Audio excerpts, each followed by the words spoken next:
Both the Seahawks and the Cardinals badly need a win at 2-3 in the NFC West. Who has the edge? Alex Clancy of Locked On Cardinals and myself are going to be diving into this Week 6 matchup at Lumen Field on our latest Crossover Thursday. You are Locked On Seahawks, your daily Seattle Seahawks podcast. Part of the Locked On Podcast Network, your team every day.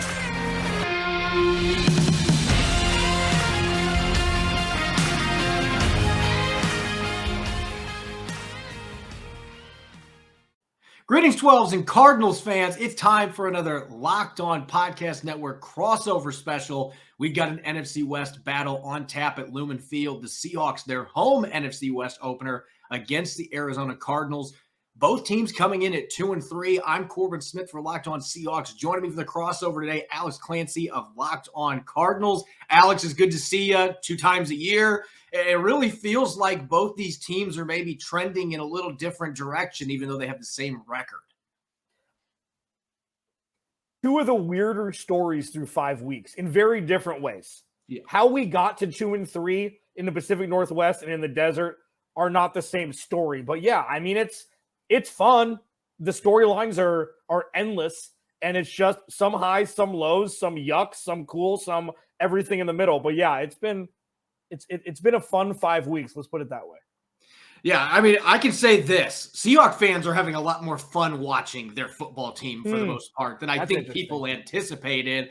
I don't know if I can say the same for Cardinals fans. I actually have some relatives from the Phoenix area that are Cardinals fans, and they've been expressing their disappointment in the way this team has started the season. And you have your quarterback on a new contract, but all the drama this offseason. What to you are the biggest storylines coming into this game for this 2-3 Cardinals team that has not achieved as much as people thought they were going to this year? I'm going to take you back, Corbin, you personally. When you were growing up, 16, 17 years old, and we had the analog clocks like right next to our bed before these trendy cell phones, these fancy cell phones came out. Yep. There was one button that was bigger than the rest of them, and it was the snooze button, okay? The Arizona Cardinals, through 5 weeks, have hit the snooze button myriad times. When they were supposed to wake up when the game started, they wouldn't wake up till the second quarter or the start of the second half. That's the main storyline. I joke the Cardinals have scored 0 points in the first quarter through 5 weeks. They look listless. They look unexcited about playing football. And after that, they've outscored opposing teams by a lot. And, it's really just, that's it. They just need to shift, wake up on time, eat breakfast, and get to school on time when they're supposed to, and not after missing first period. That's the biggest storyline. It's a general one, and I think going into Sunday against a team that they probably should beat, I think, who the hell knows? But it's like, this is a game that's winnable for them. And if they don't show up to Lumen Field on time, this could be another L for them. Yeah, it's really the same storyline in Seattle as far as it being the same problem week in, week out. I still can't believe I'm saying this, though.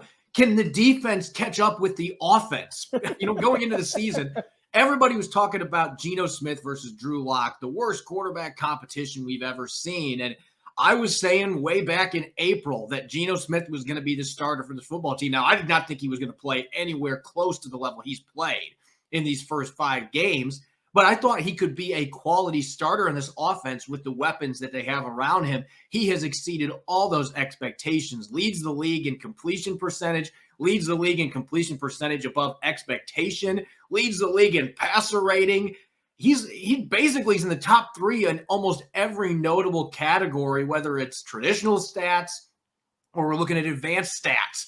Geno Smith has just been magnificent, and certainly they've had a few close games that you would have liked him to be able to pull it out in the end, but I'm not blaming him for that. It's all on the defensive side of the football, which is crazy with Pete Carroll as a head coach. You got a new defensive coordinator. You brought in Sean Desai, who had a good reputation coming from Chicago, and yet this defense, they haven't been able to stop anyone unless Tariq Woolen makes an interception, which has been happening every single game.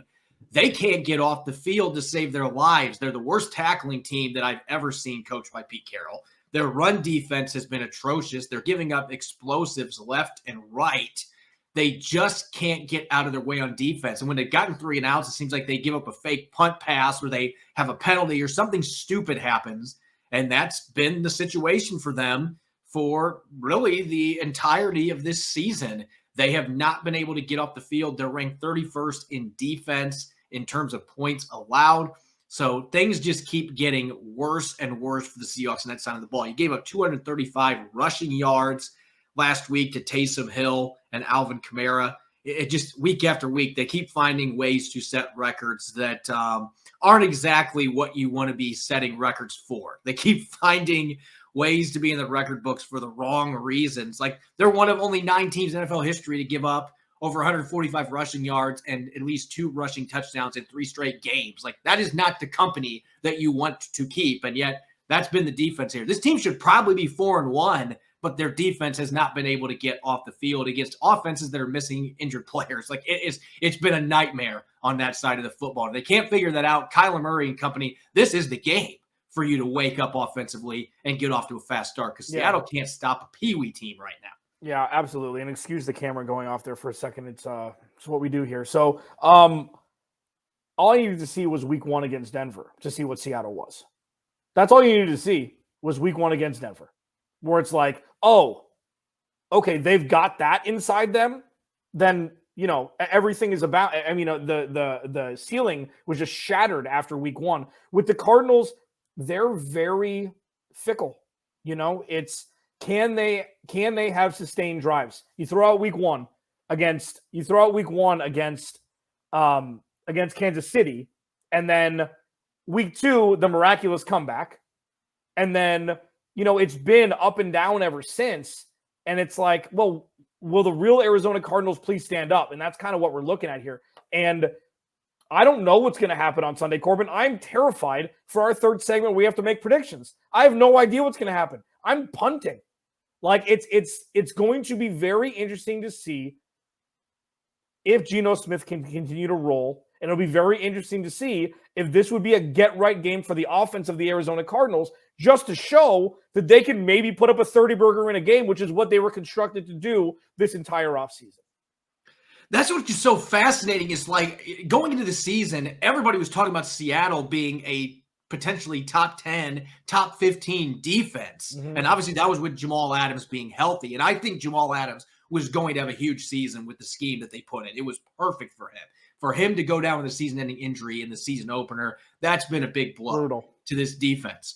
And so they have not come close to meeting expectations, even with the fact that they've got a couple rookies. Tariq Woolen could be an all-pro right now, and I don't think anybody would bat an eye. He's been that good for them, but they have so many holes on that side of the ball. Veterans that are not playing up to expectations. Quandre Diggs has not had a great year by his standards. Poona Ford just has disappeared. And Jordan Brooks, I think he's been compromised some by the fact that Cody Barton has struggled next to him. I mean, this defense just has not played near as well as expected, and yet the offense has kept them in almost every game. The 49ers game being the only exception, and really the coaching staff hurt them more than anything with some weird decisions on offense in that game. They moved the ball at times, but weren't able to put points to the board. They had a running back throw an interception in the red zone on a 1920s play. So it's just been that kind of a season, and yet there feels like there's more optimism in Seattle, even after losing that game in New Orleans. Like, look, they're 2-3. They're still only a game out in the division.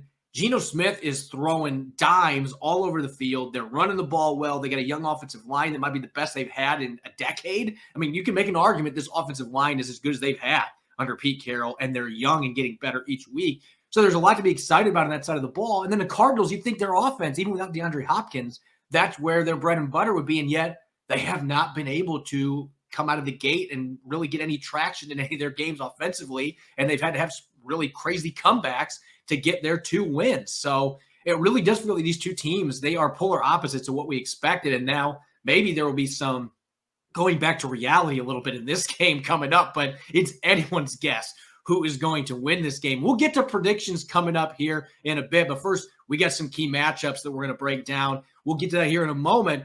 Our friends over at Simply Space, when it comes to burglars, your home is like the end zone, and you need the absolute strongest defense you can muster. This is why I use and trust Simply Safe Home Security. At Simply Safe, your security is the only thing that matters. They've got cutting-edge technology powered by 24/7 professional monitoring agents who always have your back, and they always know your home is safe. Simply Safe keeps my home safe with the best technology available, including the ability to control my system from my phone, watch my security cameras in crystal clear HD, and use a variety of high-tech sensors for the best quality protection. And the best part, with 24/7 professional monitoring, Simply Safe's agents call you the moment a threat is detected and dispatch police or first responders in an emergency, even if you're not home or can't be reached. Customize the perfect system for your home in just a few minutes at simplysafe.com/LockedOnNFL.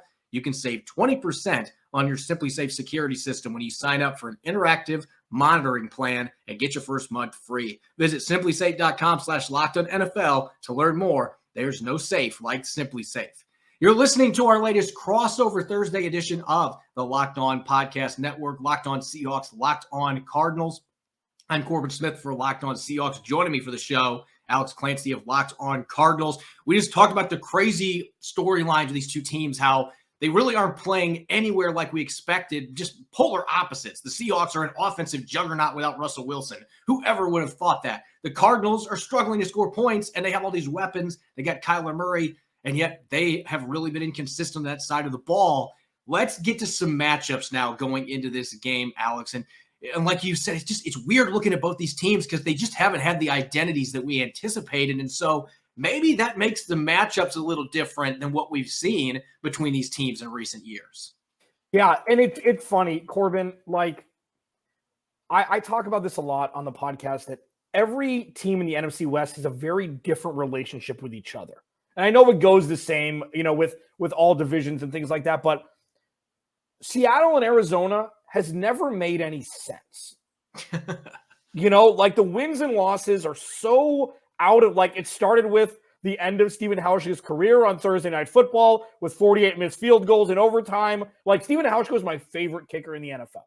Favorite, absolute favorite. And it seemed like that was starting to become like, he's no longer going to be with Seattle and things changed. But like the way the Cardinals would go up and beat Seattle at CenturyLink when Seattle was world beaters.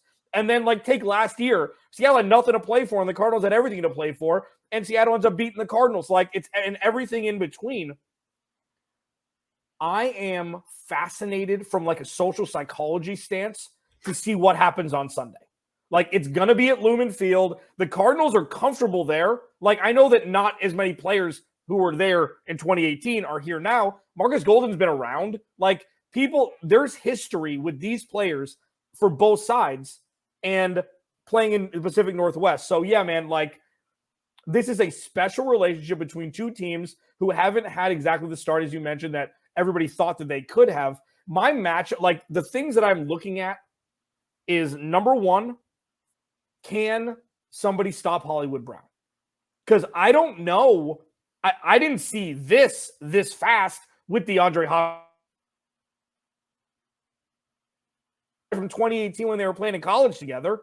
Like, this has been an incredible move by Steve Keim. I wish they would have used a first-round pick on something else of need. But that's number one. And then number two, can they get to Geno Smith? Those are the two. Can the pass rush get to Geno Smith, get in his kitchen, and disrupt him, and make him not look like one of the top 10 quarterbacks in the NFL? Well, nobody's been able to figure out how to consistently do that yet to this point. So good luck to the Cardinals. But I'm glad that you mentioned Hollywood Brown, because to me, the Cardinals, this is still, with Cliff Kingsbury as the head coach, this is still a offense that is built around the passing game. And Kyler Murray has just been force-feeding Marquise Brown, and he's making it work for the most part. Now, there's been some errant throws mixed in there, but the numbers are certainly there. And he is a former top pick that's got elite speed downfield.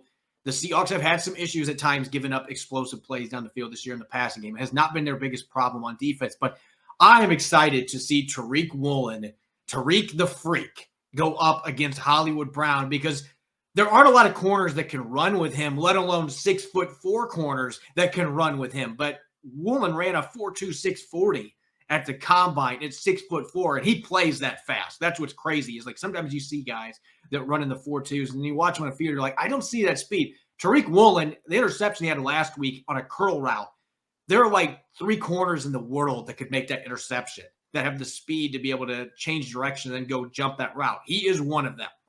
And so getting to see him go against Brown, AJ Green as the veteran, the bigger body guy. I'm excited about that. Whoever starts the other corner position, Mike Jackson has started every game for Seattle so far, and he's been okay. He's been decent. He hasn't been a hindrance to this football team by any means. Hasn't been great either. Sidney Jones and Artie Burns are now healthy, so maybe those two get some reps in this game as well. But that is really where the Seahawks are going to have to win in this game. They're going to have to be able to prevent those receivers from getting over the top so that Kyler Murray can launch the ball downfield. You've got Quandre Diggs, your center fielder, but that is certainly something that concerns me a little bit. I think they'll be able to get some pass rush, but can the secondary hold up? Can the young corners go against these receivers, even without DeAndre Hopkins, and get the job done? Now, you look at the other side of the ball, I'm going to totally change the script here, because when Russell Wilson was the quarterback, I never would have been like, let's get the tight ends heavily involved. But that's really what Geno Smith is doing that is setting him apart from Russell Wilson. Almost all of his touchdowns this year have gone to tight ends. All three of them, Will Dissly, Noah Fant, and Colby Parkinson, have been getting big catches every single week. The Cardinals, statistically, are the worst defense in the NFL defending tight ends in pretty much every metric. Receptions, receiving yards, they're near the top, and touchdowns given up. The Seahawks are right there with them. They're just as bad because TJ Hawkinson had like 800 receiving yards against them. But they have a trifecta of tight ends that can really do damage in a myriad of ways. They all have different skill sets, but they can all do damage as receivers. Even Noah Fant's shown he can block a little bit, which has surprised me. But those three tight ends going up against the Cardinals, they've got some good players on defense, but like, I want to see, can you handle this group? You haven't been able to defend tight ends to this point. Yeah. Seattle's got three really good ones. And oh, by the way, DK Metcalf and Tyler Lockett are on the outside, and you've had your issues stopping them in the past. Smith's getting better chemistry with both those guys by week. You add the tight ends to go with it. I really feel like the tight ends could decide this game. If Seattle's able to get the football to them and take advantage of that, the Cardinals could be in trouble because of the other weapons Seattle has at Geno Smith's disposal. Yeah, and I will, and I'd be remiss to not mention a name that probably should have been mentioned a lot more up until this point, being a second-round pick before the 2021 season. This could be Rondell Moore's coming out party. And let me explain why. Okay, so we saw flashes last year. There was a broken play against Minnesota where Patrick Peterson was pointing at somebody else like he does, great leader that he is, and Rondell Moore took that to the house. Okay, Rondell Moore, and Corbin, you know this. In the preseason, when you see rookies catch and run a ball, you're like, that's an NFL player. Like, you can tell the speed is different from the 2s or the 3s or practice squad players to play. Immediately in space, Rondell Moore is an absolute powerhouse stud. Now, Cliff Kingsbury, and I know that I have a moratorium on anything negative to say about Cliff Kingsbury until November 7th, but I'm going to take a little reprieve here. He doesn't know how to use them. He doesn't know how to use them. It's like driving a Ferrari in first gear on the freeway. He just doesn't know how to use them aside from wide receiver screens and these end arounds and things that never work. We saw him run 2 or 3 routes on Sunday against Philly. He caught the ball in space, and it was magic. It was magic. And I think that they finally figured out, hey, in front of the line of scrimmage isn't lava. You can have him run routes outside of just bubble screens. And I feel like they're going to start to utilize it more. And if that's the case, he's one of the fastest players in the NFL. He's got good hands. He can run the routes when healthy. So, yeah, watch out for Rondell Moore as an honorable mention for storylines in and of himself, matchup-wise. It's maybe you could say it's between him and Cliff Kingsbury. That's the matchup. Because see if Cliff Kingsbury can utilize him properly on Sunday. You could make some arguments with how the Seahawks are using some of their players on defense that maybe Pete Carroll and Clint Hurd are going against them too, with just some of the craziness that's out there. So there are a lot of parallels just at different positions. And I actually saw Rondell Moore at Purdue in person. I had a running back that was getting recruited by Purdue, and I got to go in the weight room and watch this guy squat. And he's like 5'5", so it's not like he has to squat too far down, but he had like 9,000 pounds on the bar. And I watched him run, and I knew then that guy's an NFL player. So I feel like the Cardinals, it's been a little bit disappointing. They haven't figured out more how to use him. But again, if there's an opponent that they're going to get him involved and he's going to have a breakout game, that Seahawks defense hasn't been stopping anybody this year. So this might be your opponent to do it against, especially in the slot. Rookie Kobe Bryant playing for the Seahawks. He's had 2 forced fumbles the last couple weeks, but there's also been some blown coverages and stuff as he gets adjusted to the NFL. So there's a lot of matchups on the outside that if you're watching the Seahawks, you're worried just because well, this defense hasn't really stopped anybody. Tariq Woolen's been great. The rest of the defense, for the most part, has been pretty darn poor most of the season. So the Cardinals probably licking their lips a little bit like, this is a chance for us to try to get things right here in week 6 and get back to 3-3. The Seahawks are saying, hey, we're just happy to be back home, and we had a chance to win our 3rd game as well. So this really is kind of, it feels like it is a must win for both these teams. Yet at the same time, this division's been pretty underwhelming to this point. So maybe being 2-4 is not the end of the world either, but nonetheless, it's a pretty pivotal game coming up at Lumen Field. So we're going to get to our predictions and what both teams need to do to win. We'll get to that here coming up next year on our Locked On podcast crossover. As we enter week 6 of the NFL season, I have Patrick Mahomes and Josh Allen both throwing 4 touchdown passes in a head-to-head shootout between the Bills and the Chiefs. That really isn't a bold leap if you watched the playoff game last year, but with Prize Picks, it's easy to play daily fantasy and put those entries to the test. Pick 2 to 5 players that they score more or less than their Prize Picks projection. You can win 10 times your money on any entry. No competing against other people. It's just you versus the projections available. Prize Picks offers projections on any sport that you watch, whether it's NBA, MLB, college football, even disc golf. Entries can be made in 60 seconds or less. It's that easy. Safe and fast withdrawals and currently operational in over 30 states as well as Canada. Download the Prize Pick app or go to prizepicks.com to sign up and play daily fantasy sports. First-time users can receive a 100% instant deposit match up to $100 with the promo code Locked On. If you deposit $100, Prize Picks will give you $100. If you deposit $50, Prize Picks will give you $50. Don't forget to enter the promo code Locked On at sign-up for an instant deposit match up to $100. You're listening to the crossover special here on the Locked On Podcast Network. Locked On Seahawks, Locked On Cardinals. We've got this big game coming up in the NFC West at Lumen Field. I'm Corbin Smith for Locked On Seahawks. Joining me for this show, Alex Clancy of Locked On Cardinals. We've had a chance to dive into some key storylines. We've looked at a few troubling matchups for both teams, or maybe advantageous matchups to win this football game. Alex, looking at the Cardinals, they've been such a mystery these first 5 weeks.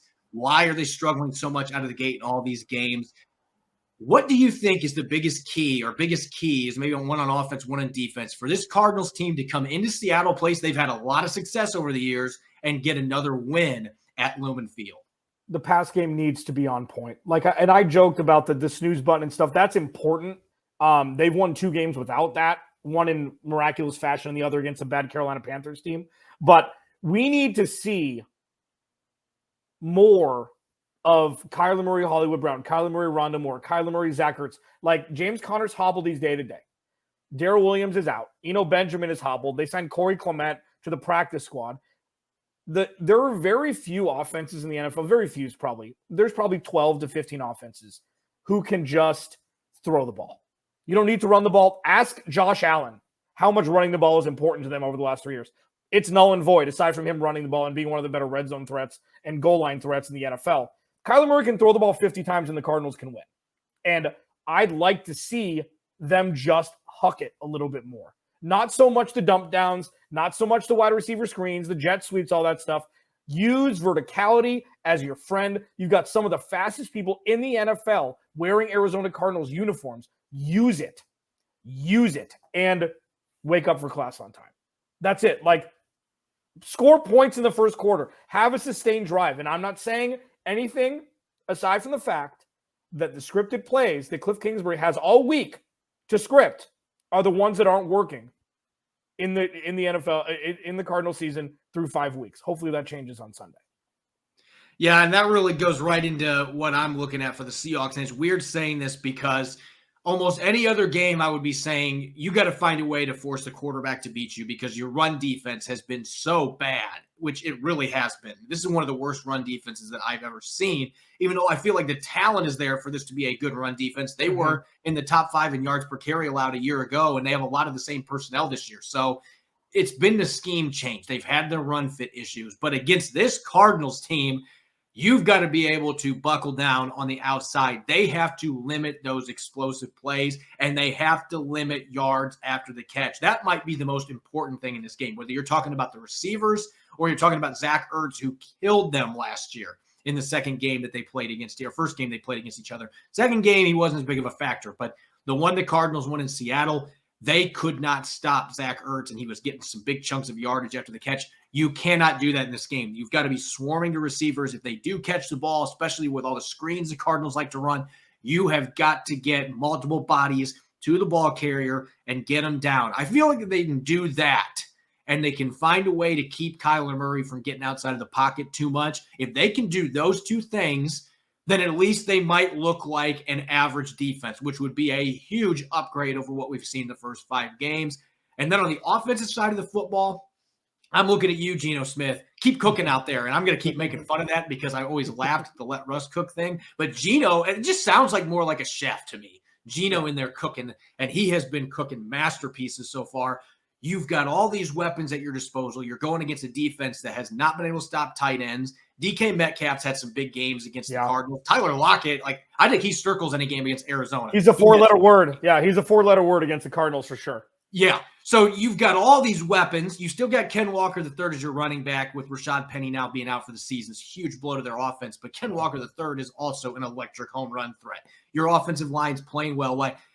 Put the load on your shoulder, Geno Smith. You got the running game to go with you, but distribute the ball. Get it around to your guys. And I feel like if he's able to do that, stay within himself the way he has done the first 5 weeks, this Cardinals defense has shown that they have flaws, that they can give up big plays, and they have major issues with tight ends. Seattle's got maybe the best trifecta of tight ends in the league. They might not have an elite one, but they have 3 very good ones that fit this offensive scheme well. Geno Smith knows how to get him the football. So distribute the ball, get it around. I think if the tight ends get involved, DK Metcalf and Tyler Lockett, things are going to open up for them because the Cardinals are going to have to compensate defending those tight ends. So spread the football around on offense, put your points on the board. Defense, limit the yak. If you can do that at home, you've got a good chance to win this game against a team that's trying to find their footing. Yeah, no, that's really well put. Going into score prediction, I think you just at betonline.net, our friends over at BetOnline, it is 50.5 the line as of today. Hammer that over. Just punish that over. And the reason why is I do think the Cardinals are going to win. And the reason why is I think that this will unlock something on the offensive side of the ball for the Cardinals. I think they're going to eclipse 30 points for the first time this year. If the New Orleans Saints can do it, so can the Cardinals. If with Kyler Murray, with Hollywood Brown, he's a Pro Bowler at this point, fringe All Pro through 5 weeks at a wide receiver position, and the defense is undervalued, but still, you're right. They're still a work in progress. There's a lot of young pieces on there. I do think the Cardinals are going to win. I think they're in eclipse 30. I think it's going to be 30-24 Cardinals when it's all said and done. And maybe I'm going to end up regretting making the decision because I picked the Seahawks to win in New Orleans last week, and I thought it was going to be a little lower scoring game. It ended up being so did everybody. Yeah. It's just been the way that it's been because of the Seahawks defense. And it feels like in a lot of regards that they're close because they're finding ways to create turnovers, but then they're just making these really stupid discipline-related mistakes. And Pete Carroll has found ways to fluster Kyler Murray the last couple of years. There have been games where he's been able to get to him a little bit. They've been able to limit his rushing ability. I wonder if Pete has opened a book up a little bit on that. And so I shouldn't be optimistic this defense can stop anybody, but the Cardinals are maybe going to be on their 8th string running back. The Seahawks should be able to slow down whatever running game they're going to have. You have athletes on the outside. If the tackling is there, you can win this game. And I think Seattle's weapons, especially the tight ends, I think this offense is built to put points on the board. It's crazy saying that still, but we've seen it multiple games in a row. Yeah. This offense is built to put points on the board. If Geno Smith is playing as decisive and accurate as he has been throughout this season, this team is built to put points on the board. So I agree with you from the over-under standpoint. I am smashing over on this. I'm going to go 32-26. I'm going to go a weird score because the Seahawks love scorigamis, and they've already had one of them and almost had another one last week. There's always weird crap that happens in Seahawks games. And it's especially the case when they play the Cardinals. It's the worst mix. You're going to have something bizarre happen.